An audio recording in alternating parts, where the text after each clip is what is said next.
I'm sure you've seen around where you're living or where you're working, someone is just driving a very old car or an old fashioned car.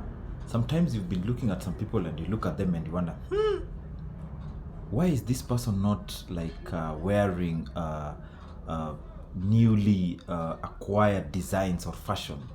Most of the time, they're usually in their old fashioned clothes, those that are not trending.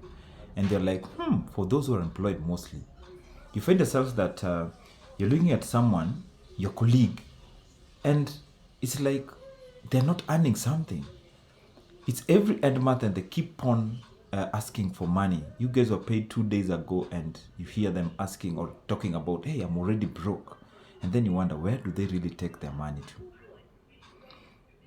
I'm sure even for those who are driving at your parking lots, you come and observe those people who are parking their cars around you and you wonder. And you keep on asking yourself, where do these people take their money to? And then there's that person who comes with big cars.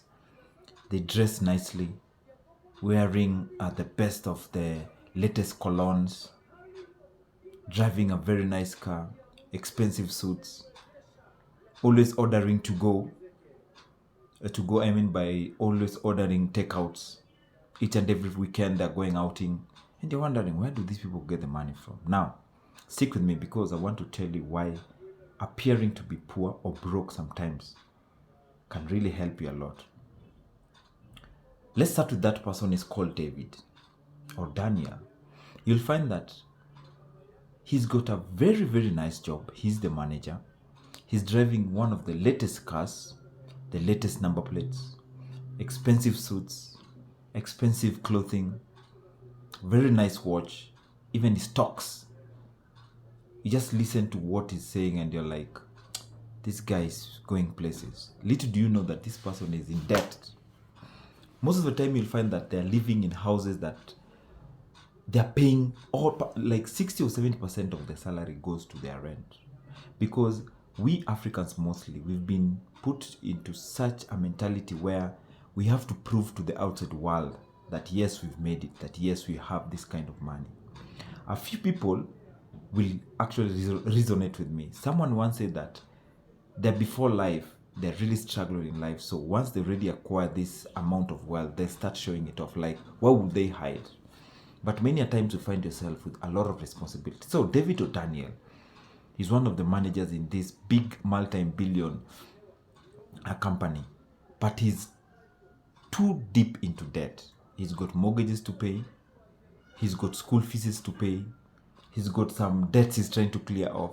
Because chances are he does not know how to manage his finances. So how does it resonate with you, my viewers? In life, you're being told, be humble, be very respectful, and actually learn what you call money manners. Once you've acquired wealth, if you're not born into wealth, there are certain rules, there are certain restrictions you need to have. Do not go out there with like a shopping spree. I tend to hear a lot of people saying, I'm an impulse buyer, and I don't actually resonate with them. What do you mean by you are an impulse buyer? Once you've acquired this money, the question is, before you didn't have this kind of money, you didn't have this kind of wealth, what was your plan? Did you have a plan about it? Let me deviate a bit. Many times I hear these people have won lottery and then, for example, they say that I'll buy some piece of land, I'll build on it, some I'll pay for my school fees. And I'm like, do you guys actually think like 1 million Kenya shillings? We are in 2026. It's like a lot of money. Yes, you can boost your business with it, but if you're not careful, that money can just go down the drain. Trust me, within seconds. So Daniel David is working in a company and he has to actually dress the part because he's the manager there. He has to drive a nice car. He has to wear expensive suits. He has to wear expensive colognes. He has to order takeout. He has to be attending to each and every function, each and every weekend, whenever he's called upon with his peers. Simply because he has to fit in into that particular box. But the question is, have you ever found yourself that those people who appear to be wealthy many times are the poorest? Let tragedy struck them. Because one, they can't go to the second tier or the third tier of hospitals. They'll have to go to the high-end ones. Then here you'll find them in a lot of WhatsApp groups trying to gather some money. There's some contribution. And you ask yourself, I thought this guy were wealthy. I'm sure most of you can resonate with me. And for those who are joining in for the first time, my name is Kunguru87. Make sure you also watch the next video. Now, apart from Daniel and David, we have Peter, who's on the other side. For sure, he's just driving an old car. He bought it. It's a second-hand car. Casually dressed, nothing much out of the ordinary. Living from hand to mouth, give or take. But what you don't know about Peter is that he has already studied the art of saving money. He does not need to prove to anyone that he's wealthy, that he's rich. He does not need to prove to anyone that he can also procure or purchase expensive clothes and suits. He picks his suits from the low-end people. Those people come and tailor make them back at their homes. And many a times, he has to carry food from home. He doesn't have to come and show the way he has got these multiple apps on his phone where he can buy food. And you keep on asking, this one doesn't have money. He has to carry food from home. He's living from hand to mouth. In fact, he does not even come to our parties each and every weekend. Let me break it down to you. This is the most wealthiest person because he manages and he tracks his money where it is going to. Every end month, he has a spreadsheet. He has already put down, these are his expenses. These are the money that he's not expecting, but this is the amount he's expecting. These are the monies that he'll allocate to A, B, and C. I've had it, one of my friends the other day told me that he usually has a kitty for assisting people, be it it's burial, be it some wedding or something. Once that kitty has run out, he cannot or she cannot get some money out of his own savings. For example, you see the way people are having a fundraising somewhere and maybe they put money for miscellaneous. On his budget or on her budget, these individuals usually have a kitty to cater for such like events, burials, people are sick, need some contribution. If that kitty runs out, he'll tell you simply and without even flinching that my kitty has run down, maybe next month, because this month it wasn't in my budget. So I tried to borrow a leaf in the beginning of this year, and they came and said, oh my goodness, this thing is really working for me.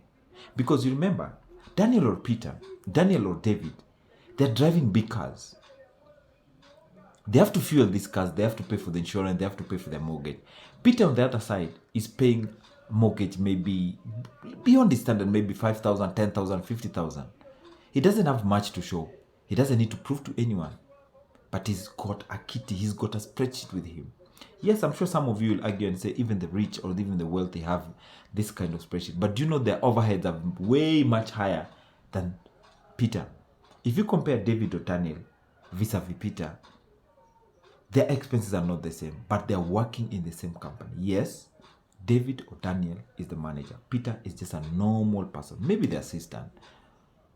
But he has managed to track down his expenses. He does not need to dress too much or too exploring so that you guys can see. So many times we were having a problem. A few people will approach Peter for handouts vis-a-vis those people who will approach David or Daniel for handouts. I'm sure you can resonate with that. Because even I'm put on the other side of the table, I'll be seeing like, Peter doesn't have money. You see, even carries food from home. I doubt if he can lend me 10,000 Kenya shillings. But if I go to Daniel or David, I'm sure I can get. He drives a BMW. He drives a Porsche. He drives a big car. He lives in the Levy suburbs. What is 2,000 and 5,000 to him? Those are pocket change. Trust me, study has shown that those people who appear to be wealthy, who dress to be wealthy, are having lots and lots of people coming to them for handouts. People from home, the up country, their colleagues, their friends outside there, they usually depend on them. When you go out for outings, you'll find that people say, David or Daniel can pay that bill. But when you go outing with Peter, he has to tell you first, how much are you going to spend? What's our budget? Where are we going to? Is it a must? Can we forgo it because it wasn't in my budget this time around? So, ladies and gentlemen, people of the internet, most of the times we find that a few people will go to Peter for handouts. So, what am I trying to say? This is the call for action. I'm not saying you dress poorly. I'm not saying that you try not to live to your means. What I'm trying to say is that try not to be too flashy outside there, because a lot of people will come for handouts from you. A lot of people will think that you have money, yet you're not there yet. A lot of people tend to assume that you've got the capabilities. Many a times, Daniel or David, you'll find they're constantly on their phone. They're constantly a lot of phone calls because they've got a lot of lenders. They've got a lot of debtors.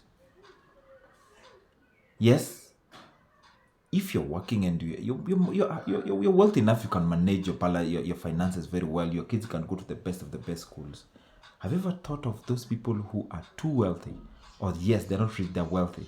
You'll never find them in these flashy local joints, taking the first class tickets to different sites or different places, wearing expensive watches. No, because they've already acquired that wealth. They've already known where they're supposed to be in life. Many times they don't need even to prove to anyone that they have the money. The way they talk, the way they carry out themselves, you'll know that these people have got the finance with them. These people are capable of doing anything. But what happens to the likes of those people who want to prove to an individual that, you know what, I've already made it in life. I doubt if anyone can. I have to tell these people I've already made it in life. I have to have the expensive phone. I have to have the expensive cologne. When people are making stories where your kids are going to school, you have to some names even I cannot even pronounce. It's even hard to take them to this kind of schools.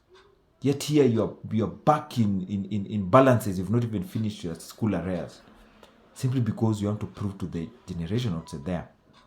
So ladies and gentlemen, people of the internet, think about David, think about Peter. Those are two different people. I'm not a financial consultant, but what I'm saying, sometimes appearing to be poor, dressing to be poor, beats the game and beats the odds. Watch this next video.